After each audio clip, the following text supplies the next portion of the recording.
Welcome back, Nerglings. Today we're going to be taking a look at Chaos Warriors, but before we start, be sure to like, share and subscribe so you don't miss an update. Woe, O world! The age of mortals is coming to an end. Time passes into oblivion, and the stars lapse in the sky. The dreadful breed of night is crawling out of darkness to take possession of the world. Fools! Seek refuge in faith or madness, for there is no longer any other place to hide. The reign of chaos has begun. The Warriors of Chaos, also known as the Hordes of Chaos, the Followers of Chaos, Chaos Undivided, the Northern Barbarians, or simply just Northmen, are the names given to a race of savage, warlike tribes of human barbarians that occupy the harsh and unforgiving lands of the uppermost north. Known in the lands of the Old World as the dreaded Northern Waste. To all those that face them, the Northern Barbarians are considered by all to be the enemies of all the world, whose unwavering worship to an uncaring and sadistic pantheon of ancient and evil gods has given them a single driving motive to usher in the inevitable downfall of all mortal kind into their hellish enslavement. Out of all of the many threats that the old world must face, none strikes such fear and misery into the hearts of men like the followers of chaos. Slaves to darkness all, they have given themselves wholly to the ruinous powers, some unwillingly, others because they felt they had no other choice. Chaos itself is a corrupting influence upon the world, like a dark, malign cancer that eats at the minds of all those that live within the world. No single race, no matter how noble or powerful, will ever be safe from their barbaric invasions, nor are they safe from the seductive whispers of the dark gods. However, out of all the mortal races that chaos has corrupted over the centuries, perhaps the greatest and most numerous of their followers are those of mankind. The race of mankind is a paradox upon the world, for although they are considered the world's greatest defenders against the darkness that is chaos, they are nevertheless also one of chaos's greatest and most numerous servants. The corruption of chaos runs deep within the blood of man, and its influence upon human history has literally shaped the founding of entire nations. From the northern waste, armies of the dark gods would attack the southern lands time and again, slaughtering without reason, pillaging that which is not nailed down, and just simply wreaking wanton destruction to the nations of the old world. No matter how many of these marauders are killed, no matter how many invasions are pushed back and enemy armies annihilated, the hordes of chaos can never truly be defeated. And after a few years of relative peace, they shall once more come down south and begin the vicious cycle once again. So long as there is still chaos within this world, there will always be those evil and greedy men who are wholly willing to serve them. The origins of the Warriors of Chaos can be tied to the origins of both chaos and mankind itself. Long before the coming of mankind upon the fertile lands of the old world, the world was originally a lush paradise, guarded by the powerful beings known only as the Old Ones. By Old Ones I would suggest either the Satan or the Eldar could have been these beings, thus lending credence to my theory that the old world itself lies within the Eye of Terror and is actually set in the Warhammer 40,000 universe. Heresy, you say? Nay. If you look at it from the point of view of the Emperor and his conquest across the galaxy, it makes a modicum of sense that just maybe Sigmar is the Emperor himself. He united humanity in the old world and then mysteriously left to conquer new pastures. I'll leave that there, let's continue. These intelligent and benevolent entities originally had a purpose for this world's creation and went about drawing it closer to the sun and seeding the planet with the first forms of life. However, a catastrophic event had occurred in an unknown point in time that has since cursed the old world to its inevitable damnation. So what does this mean for chaos? Well, if the old world is somewhere within the Eye of Terror, then it stands to reason that chaos would permeate the world, This is absolutely the case, as the old world is fraught with madness, despair and destruction. Maybe it was the fact that the Emperor had personally intervened in the world that chaos could not consume the planet. In addition, interesting isn't it that the 13th Black Crusade should occur at the same time as the fracturing of the old world and the coming of the Age of Sigmar? Perhaps Archon is actually Abaddon. Food for thought. Maybe he isn't such a lightweight after all. These barbarian raiders owe their oaths of allegiance to powerful champions dominated by the concept of strength.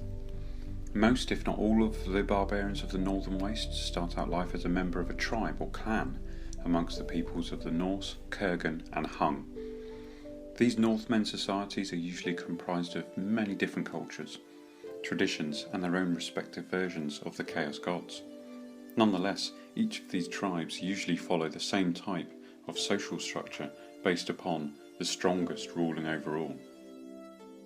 The Norse tribes, living within the frigid lands of Norsca, are each ruled by a king who distributes hunting grounds and territory to his lords, who are known as Jarls.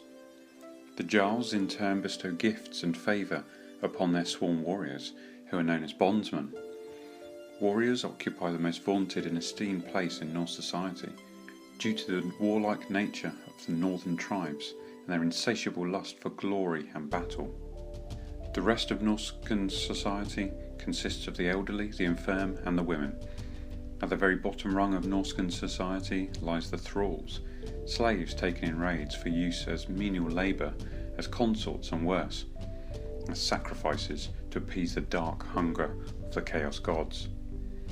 Kurgan and Hung tribal society also follow a similar form of hierarchy, but instead of kings and jarls, these barbarians are led by powerful chieftains known as Tsars, perhaps an imitation of the Tsars of Kislev. Outside of this tribal hierarchy, war bands of chaos warriors are usually united under the ruthless banner of a particularly powerful chaos warrior known as a champion. These champions are naturally the strongest and most powerful individual within the warband and often bear stigma of the dark god's power. These champions often in turn follow the command of an even more powerful chaos champion known as Chaos Lords, either out of admiration for his power and skill or by being forced into the ranks after being beaten into submission. The motives and ambitions of these champions are widely diverse, but the most common goal is simply to gain more power and obtain the highest favour of the gods through acts of conquest. Say what you will of us, call us heathens, because we deny your weak pretender god. Call us savages because we strike at you, but know this, it is we who are closest to the ruinous powers. We, most favoured of the gods, shall burn your lands, revel in your suffering, and destroy you. Despair, for all that remains for you is the taste of northern steel and the end of your world. Such is the will of the gods. Perhaps the strongest unifying force amongst the northern tribes is their dedication and worship of the four gods of chaos. Each and every living inhabitant within the harsh lands of the northern wastes know full well the powers of these malevolent entities, for their influence can be seen all around the lands and its people. Corruption, mutation and warfare are but just a few signs of the dark god's influence upon the world. As such, Northmen religion is based primarily around the worship of the Chaos Gods, which are venerated by various local aspects and names both similar to and distinct to those they are known by to the scholars and priests of the Empire. Commonly, the Norse, Kurgan and Hung, amongst other human tribes who dwell around the northern wastes, venerate all of the Chaos Gods in a single pantheon as a purely practical consideration, in order to draw upon all of the gifts and powers of the four gods in order to better survive in the harsh north. In spite of this, there are many tribes who do in fact take a single Chaos God as their patron, who is then seen as both the father and protector of that tribe. Commonly that god is also the patron of the chieftain, Tsar or king that rules the tribe. In the vast majority of Northmen tribes, Khorne takes up this position, as he is by far the most popular amongst the pantheon, for he represents the core aspect that is prevalent amongst the warlike tribes of the war-torn north. In addition to the Chaos Gods themselves, the Northman religion also incorporates various demons, fallen Chaos Champions, revered ancestors, and various other lesser spirits into its traditions. Despite the presence of these additional deities, however, it is always the Chaos Gods alone that are ever present, and as such receive the highest degree of veneration. The various Northman people have worshipped the Dark Gods since time immemorial, with the tribe simply having no concept of how to live without them otherwise. Far from being mindless slaves to darkness, the men of the North merely maintain that beings as powerful as the Chaos Gods simply operate on a level beyond mere human judgment or understanding, and are thus entitled to reward or destroy as befits their divine inclination. The Northmen believe the path they have taken is the only one that is pure and true, and thus look down upon the gods of the southern lands, seeing them as corrupt, weak and false idols that are beneath contempt and worthy only of mockery. In the Northman faith, there is no equivalent to the afterlife, such as the kingdom of Mor, for there is nothing after death save the realms of the dark gods, and men shall only enter those domains to sit at the right hand of their gods if they are strong and true warriors in life. For the cowards, they are cursed by the gods and reviled for all eternity. Thus every Norscan fights with an insane fervour, driven by this belief, which moulds them into the warriors of their dark pantheon. Anyways, background, conspiracy theories and conjecture out of the way, let's have a look at my forces of chaos.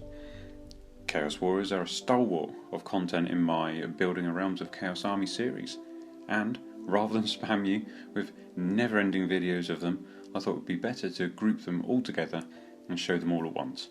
This will free up other days for concentrating on other factions like Beastmen, various monsters and Chaos Dwarfs. So, what have I done with these bad boys over the past 9 months or so since we last looked at them? I now have 5 regiments of 20 models, each of them with a command group made up of a banner bearer, musician and a champion of some description. In addition, I have also armed them with an evil sorcerer to assist in magical offense and defense, something much needed as magic can be a real bugger to deal with otherwise. These regiments are designed as the vanguard of the army, a solid block of infantry that is all but impervious to defeat, are almost unbreakable in combat, and can cover large parts of the battlefield through sheer numbers. The goal originally was to have 5 regiments of exclusively pre-slaughter Chaos Warriors. Whilst I do have another regiment to build, I simply haven't had the time to get them painted yet. I also have another 3 regiments to paint and another to rebase, so in total we'll have 200 Chaos Warriors. Serious business. I hope you enjoyed the video of me rebasing one of my regiments of Chaos Warriors whilst I rambled.